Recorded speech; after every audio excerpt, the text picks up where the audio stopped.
నీ పైన కనిపించిన దుఃఖ వస్త్రాన్ని తీసివేయడానికి తన ఏకైక కుమారుణ్ణి ఈ లోకానికి పంపించాడు. ఆ ఏకైక కుమారుడైన యేసయ్య నీపై కనబడ్డ ఆ దుఃఖ వస్త్రాన్ని తొలగించి నీకు ఆనందకరమైన వస్త్రాన్ని ధరింపచేస్తాడు. Praise the lord.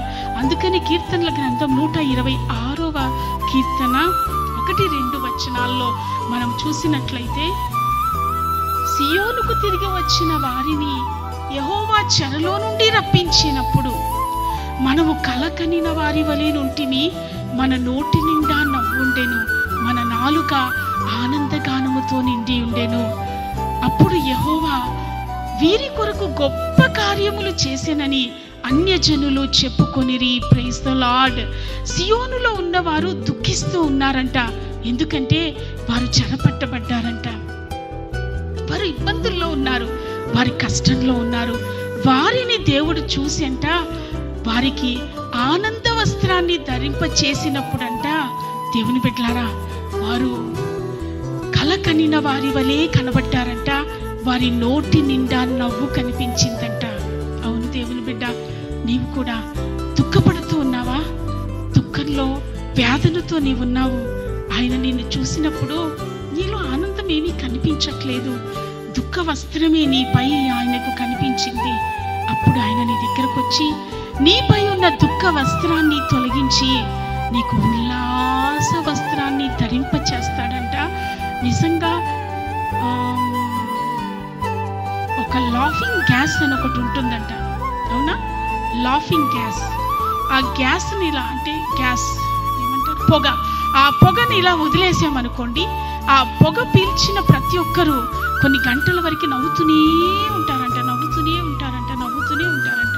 Non stop. వాళ్ళని ఎంత ఆపాలని ప్రయత్నించినా పొర్రపాటున ఆగరు, నవ్వుతూనే ఉంటారు. ఈ దేవాది దేవుడు మనల్ని చూసినప్పుడంట దుఃఖ వస్త్రం కనిపిస్తుంది. ఏవి చేసినా వీళ్ళు నవ్వేటట్టు లేరే, వీరు ఒంటి మీదనే దుఃఖాన్నే వస్త్రంగా ధరించుకుని ఉన్నారు, ఇంత బాధగా ఉన్నారని చూసి ఆయన దగ్గరకు వచ్చి మన దుఃఖాన్నంతా తొలగించంట ఏం చేశాడు? ఉల్లాస వస్త్రాన్ని ధరింప చేశాడంట. అప్పుడు వారి నోటి నిండా నవ్వు కలిగిందంట. కలకనిన వారి వలె ఉన్నారంట. వారు అనుకున్నారు, ఈ దుఃఖంలోనే నేను చచ్చిపోతాను, ఇంకా ఈ బాధతోనే నేను చనిపోతాను, ఇంకా నా దినాల్లో సంతోషాన్ని నేను చూడను, అసలు ఆనందాన్ని నేను చూడను. నాకు 28 ఏళ్ళు వచ్చాయి, వివాహం అవ్వలే. 30 ఏళ్ళు దాటిపోయాయి, వివాహం అవ్వలే. నా జీవితంలో వివాహం అవుతుంది అన్న సూచన ఒక్కటి కూడా కనిపించట్లేదు. ఈ దినాల్లో 23 ఏళ్లకే ఆడపిల్లల పెళ్ళిళ్ళు అయిపోతూ ఉన్నాయి, 25 ఏళ్లకే ఆడపిల్లల పెళ్ళిళ్ళన్నీ అయిపోతున్నాయి. నాకు 38 ఏళ్ళు వచ్చాయి, నాకు వివాహం అవుతుందా? ఒకరోజు ఒక యవ్వన బిడ్డ నాతో మాట్లాడుతూ, ఇంకెప్పుడక్క నాకు పెళ్ళయ్యేది, నా వయసు దాటిపోతుంది, నాకు ఇప్పుడు 30 ఏళ్ళు వచ్చాయక్క, ఇంకొక 2 ఏళ్ళు దాటితే నా జీవితంలో ఇంకా వివాహాన్ని నేను కళ్ళతో చూడలేను, నాకు వివాహం జరగదక్క అని బోరు నేర్చేసింది. ఎందుకమ్మా అంత బాధపడతాము? మనం దేవుని నమ్మిన బిడ్డలమమ్మా, దేవుడు నిశ్చయంగా మనకు సహాయం చేస్తాడు. నీకు వివాహం ఖచ్చితంగా జరుగుద్ది. అది దేవుడు ఒక మంచి సంబంధాన్ని తీసుకొచ్చే నీ వివాహాన్ని జరిగిస్తాడమ్మా అని బాగా ఏడ్చింది, చాలా బాధేసింది. అప్పటి వరకు ఎప్పుడు తన బాధ నాతో చెప్పుకోలేదు. మరి ఎందుకని చెప్పుకోవాలనిపించిందో ఏమో తెలీదు.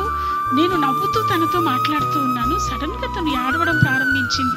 నీకు మంచి జాబ్ వచ్చింది కదా, చక్కగా ఉద్యోగం చేసుకుంటున్నావు కదా, నువ్వు నీ అంత సంతోషంగా ఉన్న బిడ్డ ఎవరూ లేరమ్మా, దేవుడు నీకు ఇంత ఆనందాన్ని ఇచ్చాడు అని అన్న వెంటనే ఏడవడం ప్రారంభించేసింది. ఏంటంటే, అక్క 30 ఏళ్ళు దాటిపోయాయి, ఇంకా 2-3 ఏళ్లలో నాకు వివాహం జరగదక్క, ఇంకా నేను ఇలా మిగిలిపోవాల్సిందే.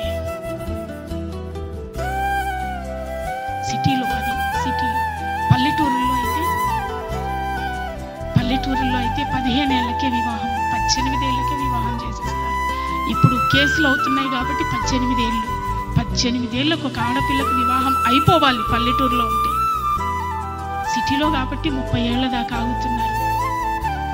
చాలా బాధ అనిపించింది. ఇంటికి వచ్చిన తర్వాత నిజంగా ఏడ్చాను. ఆ బిడ్డ పేరు చెప్పి, దేవా తన వివాహం జరగాలి నాయన. నిజంగా ఆ యవ్వన బిడ్డ గుండెలో ఎంత వేదన ఉందా నేను ఎప్పుడూ వినలేదయ్యా. తన నోటి నుండి నేను ఆ మాట వినలేదు. తన కళ్ళు, తన శరీరంలో ఆ బాధ ఉన్నట్టు, తన హృదయంలో బాధ ఉన్నట్టు నేను ఎప్పుడు చూడలేదు, నాకు ఎప్పుడు కనిపించలేదే. ఎంత బాధ దాచిపెట్టుకుందా గుండెలోని. చాలా ఏడ్చానండి. భలే ఏడుపు అనిపించింది. యవ్వన బిడ్డ కదా, తన బాధ ఎవరికి చెప్పుకోలేదు. నాన్న నాకు పెళ్లి చేయి అనలేదు, అమ్మ నాకు పెళ్లి చేయనలేదు. అలాగని అమ్మ నాన్న సంబంధాలు చూడట్లేదు అంటే చూస్తున్నారు. కొంచెం నలుపుతాను, ఆ నలుపు వల్ల వచ్చిన సంబంధాలన్నీ ఎగిరిపోతున్నాయి. ఏడుస్తూ ఉంది పాపం. భలే బాధేసింది. నేను ఇంట్లో కూర్చుని ఏడ్చేసాను, బాగా ఏడ్చాను. ఆ బిడ్డకు వివాహం జరిగించమని 6 నెలల తరువాత ఓ మంచి సంబంధం ఆ బిడ్డకు వచ్చింది.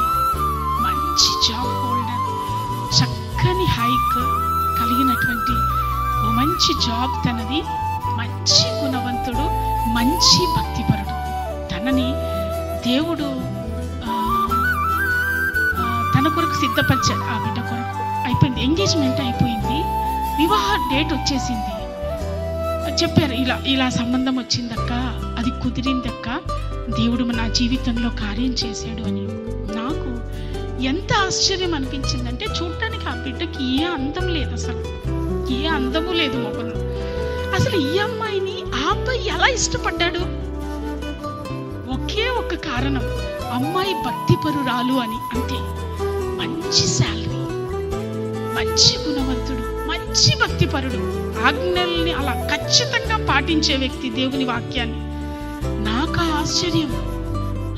అమ్మా దేవుడు, నిజంగా దేవుని స్తుతించమ్మా, మోకరించి 2 గంటలు 2 చేతులు పైకెత్తి దేవుని స్తుతించమ్మా అని చెప్పి ఇంటికి వచ్చేసాను కదా. నాకు ఆశ్చర్యం, ఈ అమ్మాయిని ఆ అబ్బాయి ఎలా ఇష్టపడి చేసుకున్నాడు? అందముందా? లేదు. ఎలా చేసుకోగలిగాడు? ఆస్తుందా? లేదు. పేదరికం కుటుంబం ఎలా చేసుకున్నాడు? సియోనులో ఉండి దుఃఖించిన దుఃఖాన్ని, దుఃఖ వస్త్రం తన మీద ధరించి ఉన్నటువంటి ఆ యవ్వన బిడ్డను దేవుడు చూశాడు. ఎలా నిలవబెట్టాడో తెలుసా? కల కనిన దాని వలె.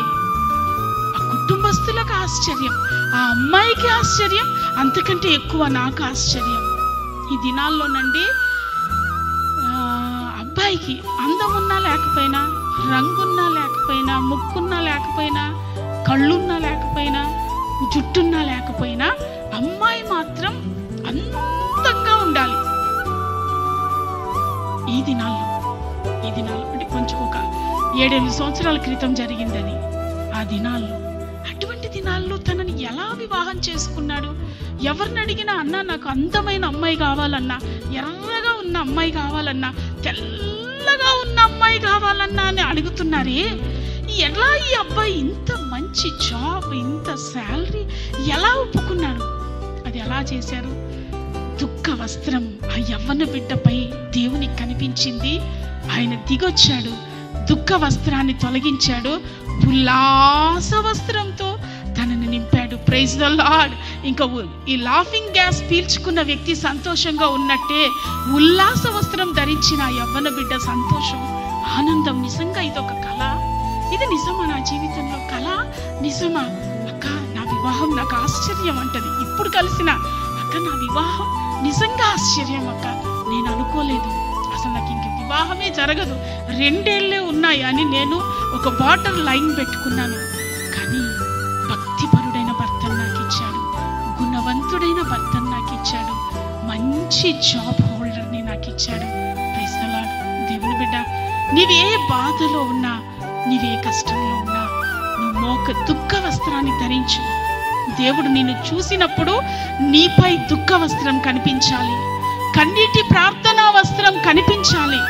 రోదన అనే వస్త్రం నీపై, నీ దేవునికి కనిపిస్తే నీ జీవితంలో అసాధ్యమైన కార్యాలను నా దేవుడు సాధ్యపరచగలడు. Praise the lord. ప్రైజ్